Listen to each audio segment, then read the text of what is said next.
Whistleblowers law did not work because it was not being implemented the way it should be, and that's why we're having problems. So, and that's why I'm one of those who don't believe in the fact that, look, our problem in this country is about our law, our country is about our. What we're lacking is the enforcement and the implementation. Just like you cited, see where the problem is. And where is the same?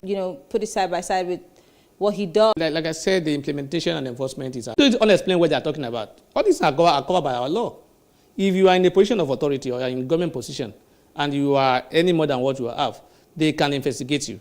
And when they investigate you, who's they? Because you say when I said, who's they? No, we have DSS, we have the police, we have these are their job. Their job is to do investigation and expose corruptions. So that they are the agency of government responsible for that work. So if they do their job, they'll be able to expose people who are corrupt in the course of doing their job. So what is the challenge of the EFCC, the ICPC? We have all of them, the DSS. Why do you think that they're unable to? Those who are investigating they have whether to go away with anything, because people will just close their eyes to what we are doing. It's when you are now against them that those things will not be exposed. You see, a situation whereby people who are committing crime will be protected, and those who are they will tell you it is unconstitutional for them to expose people who are committing crime. For example, the issue of the bandits and Boko Haram or whatever, because we are told some of them have been arrested, but they will not expose them. There are people who are alleged to have stolen money or to have been corrupt politically.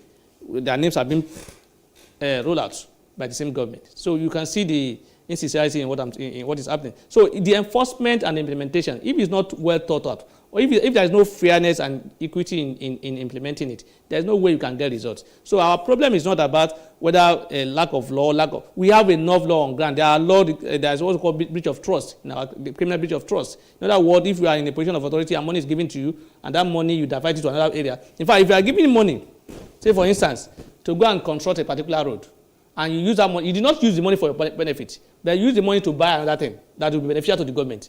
That's an offense under our law. For example, if you go to bank now again, you borrow money, and the object or the purpose of borrowing that money was that I want to use it to build a house.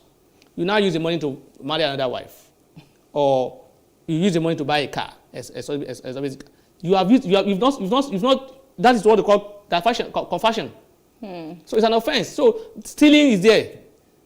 So it's about doing investigation and punishing people for committing crime. So it's not about bringing a new law, bringing a new order or whatever. We have laws in existence that can cater for all these things that is happening already. I'm struggling with the thought of the fact that we have a government in power that rose to power on the wings of coming to fight corruption in the system and ridding the country somewhat of it. And you're telling me that in 2021, that our agencies that are set up to deal with corruption have corrupt people in them. And that's why, in your words, they're unable to investigate these things. I'm also struggling with the fact that we have these institutions and they're unable to function. So I'm asking, how do we build strong institutions that can stand alone without being the, let's say, dogs of the government in power, whether it be the APC, the PDP, or whatever party? You see, it's going to be difficult for us to be able to build any institution in this country because we rely on individuals. When we talk now, we talk about body language. When we talk about social person. You don't talk about institution, you talk about individual. So the more we talk about individual, the more we won't be able to resolve the issue. But if you have a system that works, whether or not that person is there, you will be able to cure whatever is happening there. So the issue of structure, if our system not working the way it should work, is a major problem. So the institution whereby those in authority will say, because this is my person, or this is my is from my community, it's my ethnic member, or we are both Muslim, we are Christian, we are this and that. Based on that, you cannot. So you're saying we're part of the problem? Is that what you're saying? The Nigerian society is part of the problem, and that's why our institutions cannot be strengthened? Majority of us are part of the problem. So does this mean that we're going to keep wallowing in this situation? Because in one breath you're saying we have to, but in the other breath you're saying it's going to be difficult. But can we still at least achieve it? I doubt if we can. Is there a possibility? I doubt, because except we have a leader or those in government country, will not, if you don't have money, you may not be able to get there. And most of the people that will fall in the category of people we are looking at may not even have the ability or the money or the capacity to be able to get there. So, and if you are able to get there through people who have money, there is no way they will not control you. There is no way you will be there alone and say, yes, you have been voted into power, you cannot control me. There is no way. You do not get there by yourself. So where does that leave the average Nigerian right now? The only situation where things can change, people who are corrupt, because today what we say is all change our attitude. And we have the interest of our people at heart. In other words, I'm in government not to make money.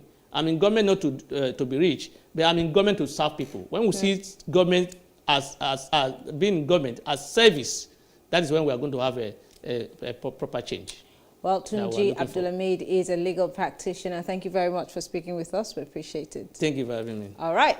Well, thank you all for staying with us. We'll take a short break now to hear what Nigerians have to say about the unexplained wealth order. And when we return, I'll give you my take.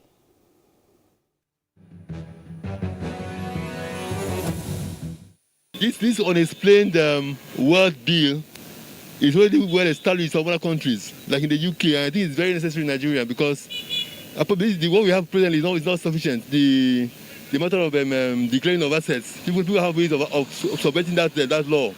So I think one should be able to explain how he earned his money, if he earned the money in a legitimate way. I think it's very necessary that you sign it into law. Yes, I think so. I believe so.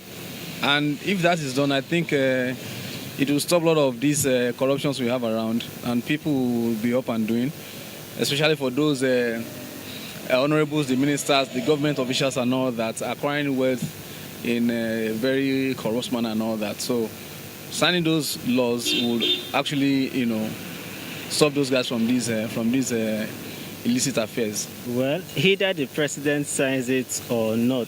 I think it's to curb corruption. So either signing it or not, corruption is still the country. So any which way.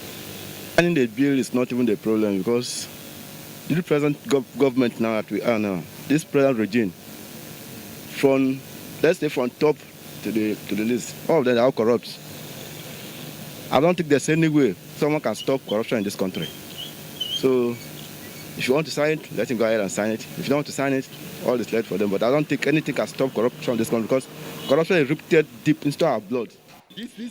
Well, the people, they say, the government, they say, are a reflection of the people. You cannot give what you do not have. As Nigerians, until we decide that we want a society that is corrupt-free and that we will lead by example. And when we say leading by example, it begins with you, in your home, in your place of work, in your business. Stop taking those kickbacks and under the table or brown envelopes. We all have to start where we stand for corruption to get kicked out of this country or even reduced to its barest minimum.